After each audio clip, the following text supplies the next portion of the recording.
Di satu sisi dunia, orang-orang sedang menciptakan teknologi untuk menyembuhkan kanker, menjelajah luar angkasa, dan mengembangkan kecerdasan buatan. Di sisi lain, ada yang masih ngotot bawa-bawa sumpah pocong ke ruang hukum, seolah hukum negara ini bisa dibengkokkan oleh hal mistis. Sebuah tim kuasa hukum muncul, bukan dengan pasal, bukan dengan doktrin hukum, tapi dengan narasi magis. Sumpah pocong dijadikan tameng, seakan kebenaran bisa diukur dari siapa yang lebih berani bersumpah pakai kain kafan.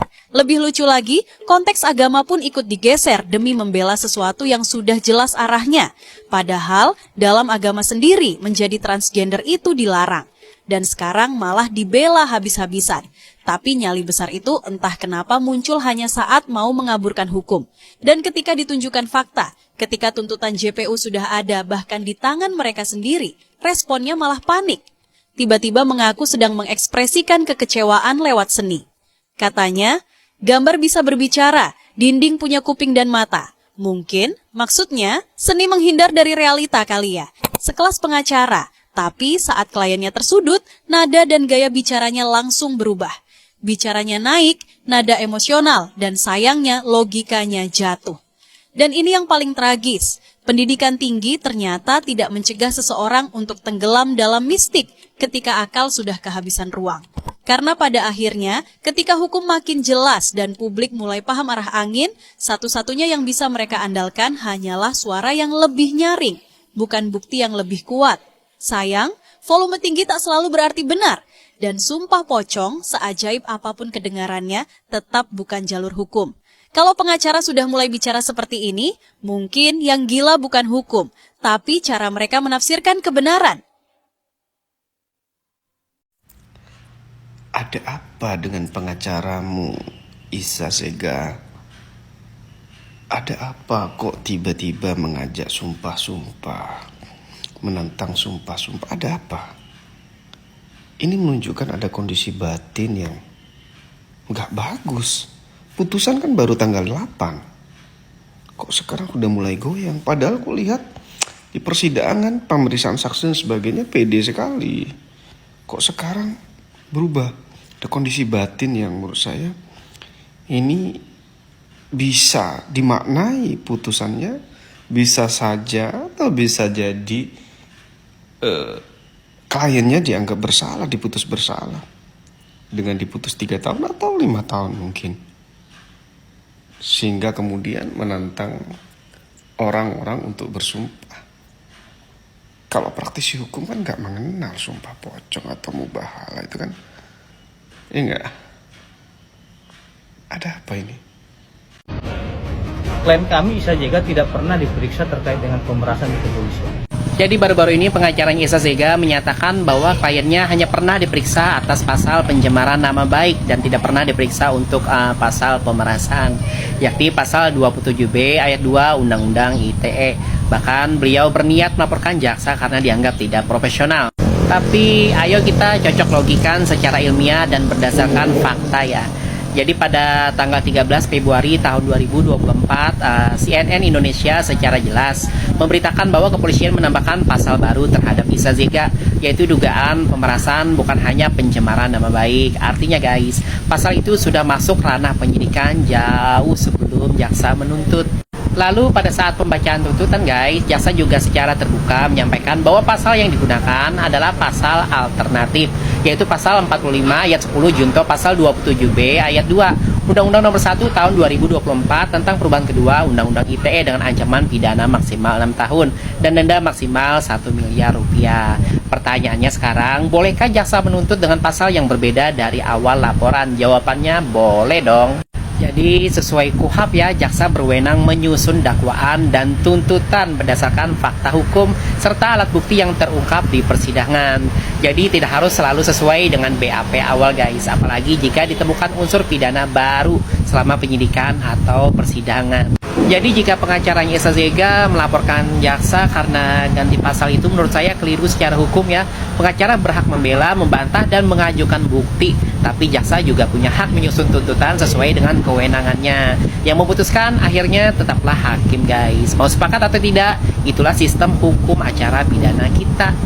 Jadi hukum itu tidak tunduk pada opini guys, tapi pada bukti dan proses. Marilah kita edukasi, bukan provokasi.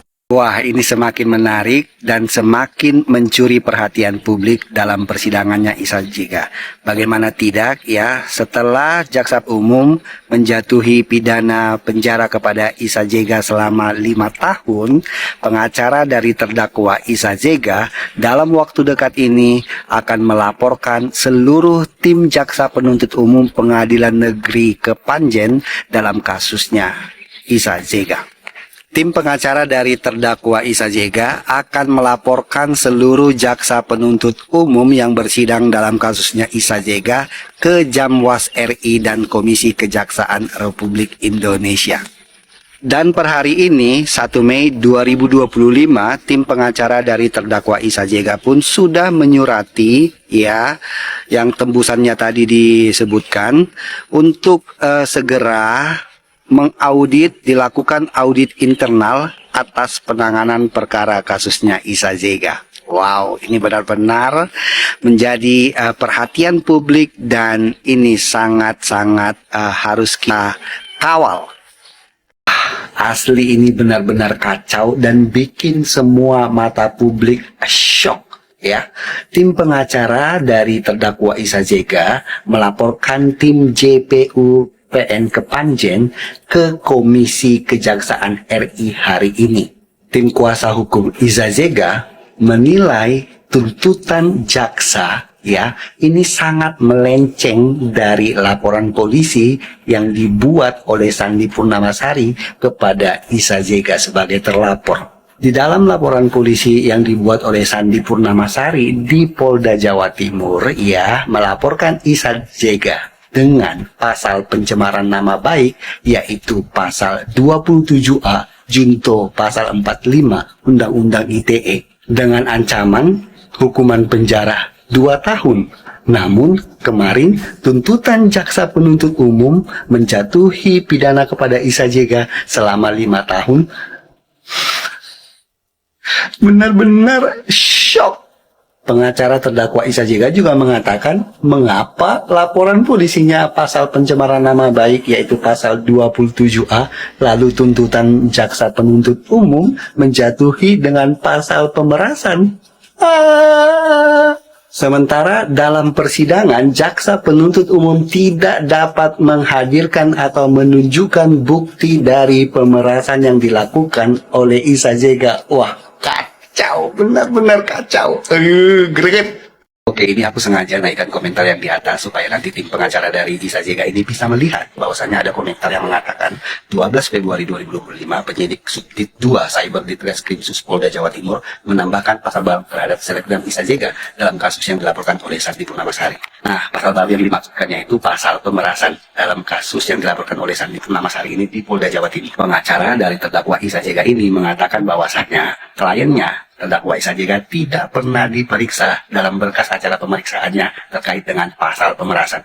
Isa Jega hanya diperiksa dalam berkas acara pemeriksaannya atau BAP itu terkait dengan pencemaran nama baik. Jadi di dalam BAP Isa Jega itu tidak pernah sama sekali Isa Jega diperiksa terkait dengan pemerasan. Lalu mengapa di muka persidangan ya tim jaksa penuntut umum membahas terkait dengan pemerasan? Lalu dikaji terkait dengan pemerasan, diperiksa saksi-saksi yang dihadirkan oleh pelapor. Semua keterangan saksi itu dinilai berdasarkan asumsi. Bahkan pengacara Isa Jega di muka persidangan menantang jaksa penuntut umum untuk menunjukkan, menampilkan apa yang menjadi barang bukti terkait dengan pemerasan. Tidak satupun bukti yang bisa ditunjukkan oleh jaksa penuntut umum terkait dengan pemerasan yang dilakukan oleh Isa Jega. Wow. Pasal pemerasan yang dituduhkan kepada Isa Jega tidak ada di dalam BAP, lalu itu yang menjadi dasar oleh jaksa penuntut umum untuk melakukan penuntutan kepada Isa Jega dan menjatuhi hukuman kepada Isa Jega pidana penjara 5 tahun. Wow, ini benar-benar gokil. Tim pengacara terdakwa Isa Jega pun sudah melaporkan semua tim jaksa penuntut umum yang bertugas di Pengadilan Negeri Kepanjen dalam kasusnya Isa Jega ini ke Komisi Kejaksaan RI untuk diaudit internal tuh para jaksa-jaksa yang bertugas di Pengadilan Negeri Kepanjen.